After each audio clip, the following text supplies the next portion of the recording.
Războiul pe care rușii l-au început în Ucraina este ca o hârtie de turnesol care evidențiază valorile și principiile țărilor. Se vede mai bine ce apără fiecare, ce interese au statele, cine câștigă și cine pierde din întreaga situație. Cazul Serbiei însă are nevoie de o analiză mai profundă. Ultimul război contemporan de pe teritoriul Europei a fost cel din fosta Iugoslavie, iar rănile deschise atunci sunt greu de vindecat. În Balcanii de Vest, oamenii încă nu au învățat să trăiască împreună fără resentimente și apelează la ajutorul unui prieten mai mare care să-i apere în eventualitatea în care cineva vrea să le facă rău. Serbia susține public suveranitatea Ucrainei, dar continuă să aibă relații foarte apropiate cu agresorii ruși. Stefan Tomasevici este ambasadorul sârb la București și discutăm împreună despre complicatul joc diplomatic pe care îl face țara sa. Sunt Cristina Cileacu, începe Pașaport diplomatic.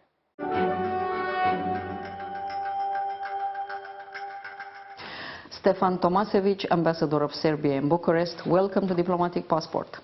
Thank you for having me. Ambassador, your country is playing the card of neutrality in Europe that in this very moment has an ongoing war on its territory, and the aggression from your point of view is Russia. Do you think in these times it's still possible in this so interconnected world to be neutral? First of all, I would like to underline that the position of Republic of Serbia is very principled, based on the principles of international public law, and it was always like this. When we are speaking about the situation in Ukraine, of course, that we hope that very soon we will have peace and stability. This is important not only for the Ukraine, it is important for whole Europe. But in the same time, Serbia is strong in the position of condemning any acts of violation of territorial integrity and sovereignty of any sovereign countries. So let's say that it is more than clear that we adopted all the resolutions in United Nations as well, which are condemning war and aggression under the Ukraine and occupation of territory of Ukraine. But at the same time, Serbia is asking following question. Is there any difference between territorial sovereignty and integrity of the sovereign countries and the position of other players regarding the international public scene over this question? So is it the same when we are speaking about integrity and territorial integrity and sovereignty of Republic of Serbia and Ukraine? It shouldn't be, I think, and this is important to underline and to say we are very principled, we condemn this kind of acts, but in the same time we hope that we will be in the position that some of international actors consider that some mistakes made in the past, unfortunately causing some things today. And you know what happened in 1999 during the aggression of NATO over our country, and of course we hope that we can continue to contribute to the peace. Since you mentioned the war in 1999, the rest of the world saw it as an inter-ethnical war. You talk about NATO aggression. Of course, everyone knows the position of your country when it comes to NATO. But the question is, at the level of the Serbian elite, there is still this idea of greater Serbia, meaning all the Serbs in the Balkans should be united in one country with the capital at Belgrade. And how will this not destabilize the Western Balkans as they are right now today? I think that if you are listening carefully to the leaders of political elites and political parties in Serbia, you cannot hear from any political party which is represented in the parliament such rhetoric and such narrative. It was a rhetoric by your Minister of Interior talking about the Serbian world. But you know, I will not comment some players who are not representing the parties, but no one will say today anything about the idea of Great Serbia. It is out of our political scene, and you will not have this example at all in this moment. Important is Serbia is playing the main role in the region regarding the peace and stability, and like you know, we are not answering on many provocations on the daily level, which are coming from the, let's say, young countries in the region. You're referring to Kosovo, to be more exact? No, Kosovo is not a country. First of all, Kosovo is an integral part of Republic of Serbia. I can speak about many provocations, not only from Bosnia, but also from Croatia.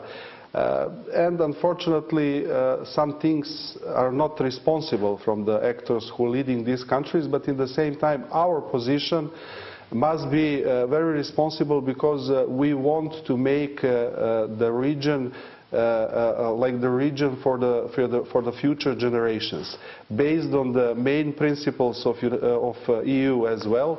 And one of the initiatives which are important, and I would like to mention, is also Open Balkan. So Open Balkan comes originally from the Republic of Serbia, and of course we are together with our Albanian and North Macedonian friends and representatives, and it will bring possibility, like I said, for further generations to live in peace, stability, and to have an opportunity to exchange the people, capital, to be much more easier to find a job and to travel without passports, only with ID documents. This is only one example how Serbia look on the region, and of course, without any doubt, we are not dreaming about big Serbia.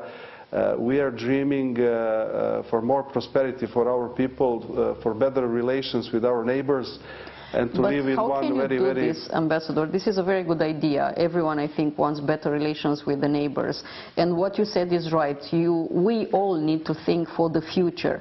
But how can this situation be solved in the Balkans when everyone is actually looking into the past and all the wounds are not settled yet? You know, I already mentioned responsibility is very important. This is the most important word, let's say, in this moment. And if you look and analyze what Serbia is doing after 1999, aggression, completely wrong decisions. I will not speak about maybe some wrong decisions in our country in that period, but aggression in the middle of Europe, contrary to the Security Council of United Nations, and it was the precedent in the modern Europe. This is something which destroyed our country, destroyed the destiny and the future of many generations, but nevertheless, Serbia knows in this moment that we must go further. We must look in the eyes of our neighbors, our partners, and together with them, make one better world for the coming generations and for our markets, for our heritage. These are very nice thoughts and ideas, as I said, and very nice words as well. But if we look at what's happening in the region, is it real? Because let's talk about Kosovo. You said earlier it's not a state. Romania doesn't recognize Kosovo as well. How do you see this situation? Serbia deeply appreciates principal position of Romania, which is based on international public law to not recognize self-proclaimed independence of so-called Kosovo. And in the same time, we have 5 member states of EU who didn't recognize Kosovo like independent state as well. And we signed a Brussels agreement like a guarantee for the peace and stability. So the frame of Brussels agreement with 15 articles, 6 of them speaking about and is written about community of Serb municipalities. 10 years after signing, almost 10 years, Pristina, like a side in an agreement which was facilitated by EU, didn't fulfill and implement these articles, so they didn't form the community of Serb municipalities. There are a lot of phases of this topic on a long term, with respecting and non-respecting. How do you see this situation, a never-ending story? I think that with the stronger support of our partners from EU and from United States, to be clear, we can see that United States are playing a very important role in this moment. They are very responsible in this moment. I think they have consistently in the recent period they have messages which are strong, condemning this kind of acts from the side of Pristina. So we hope that the other side will sit and talk. But we cannot talk and have negotiations and talks about further development of the process without responsibility and true will to find the proper solution. So we hope that with the support of our partners that we will succeed to have continuation of the dialogue, which is very important for both sides, for Europe, and the European Union, which facilitate with the special representative, and of course for the region. And I just want to mention one more thing. You have more than 100 ethnically motivated attacks and incidents on Serbs from the beginning of year. Can you imagine this? This is something which is very hard for our people. But I must tell what is the main reason. Of course, we spoke about this unresponsibility and position of some actors. This is only because of internal use. And those who are acting like this must consider that finally they should look in the future, not only in one day in advance. And this is what we need. So with the strong help of our partners who are considering Serbia like a principal part and a very responsible part in this dialogue, and much wider in the international relations, I think that we will succeed to go further.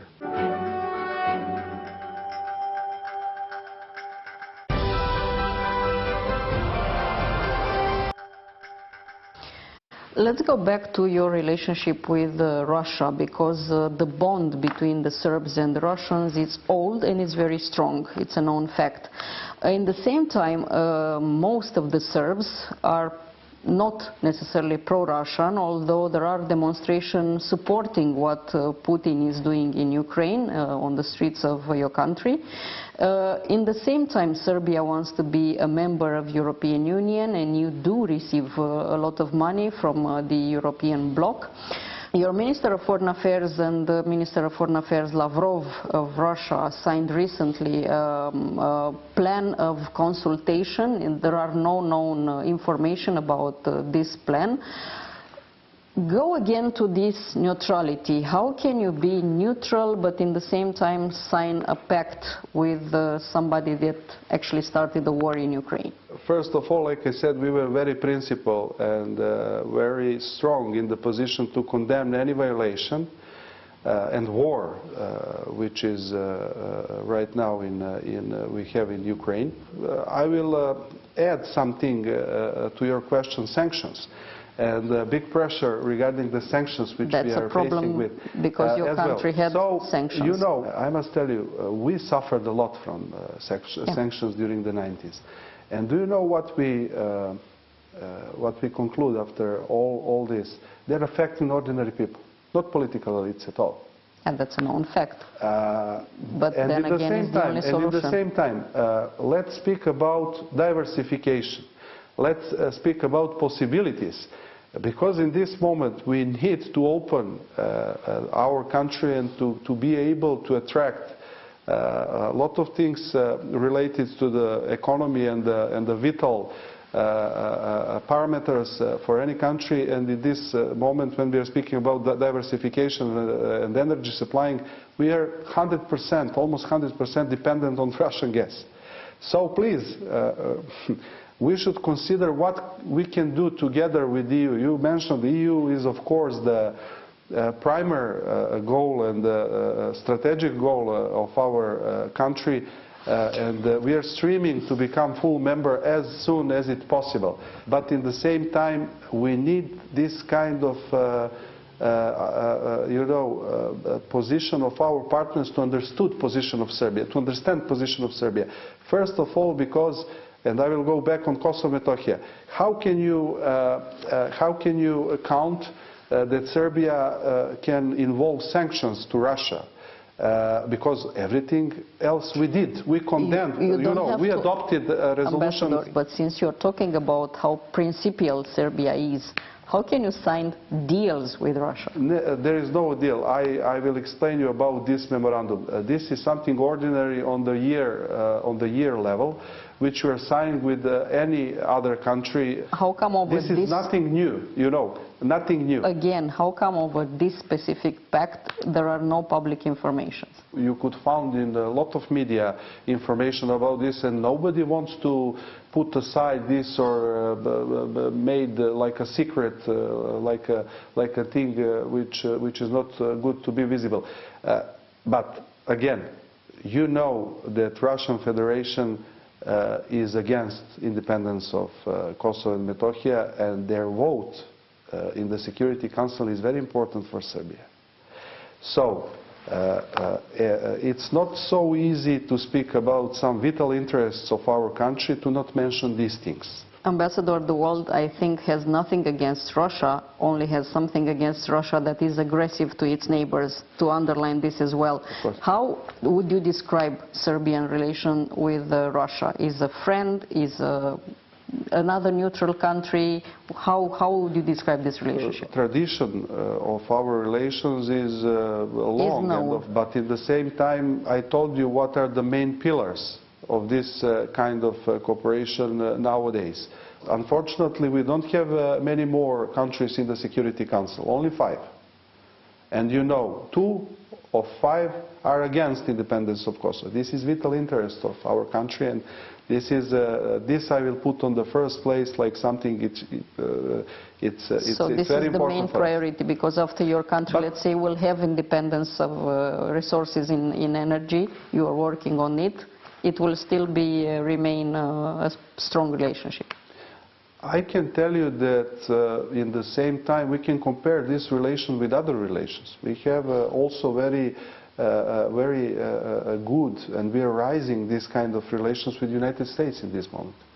We have wonderful relations with the United States. So why only mention this part of, and because Russia started the war in Europe. But I'll tell you, this is after some period of time, Russian Federation and United States will be maybe imperfect relations.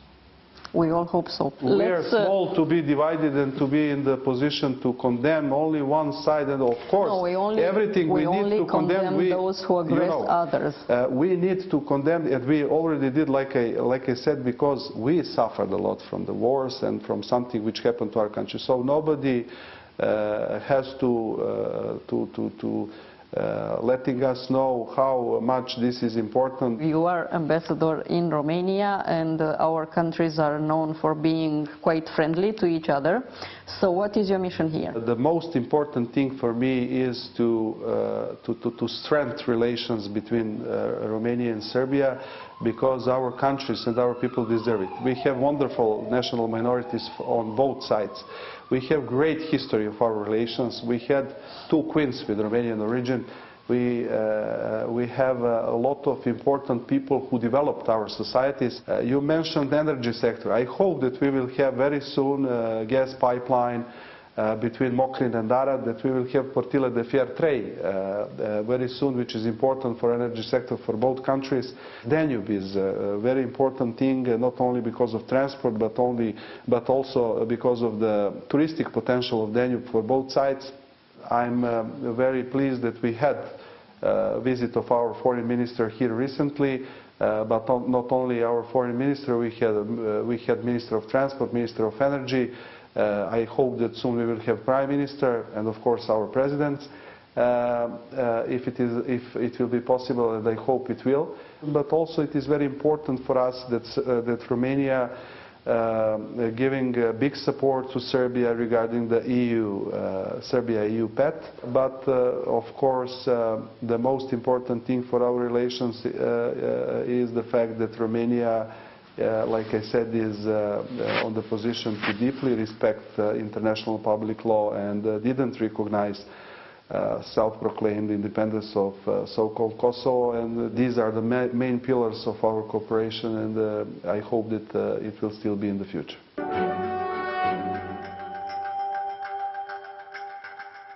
Atât pentru astăzi, dar rămânem în continuare online pe pagina de Facebook a emisiunii și pe contul nostru de Twitter. Revenim cu subiecte noi din lumea diplomației și a politicii externe, vinerea viitoare de la 11:30 și în reluare sâmbătă după miezul nopții. La revedere!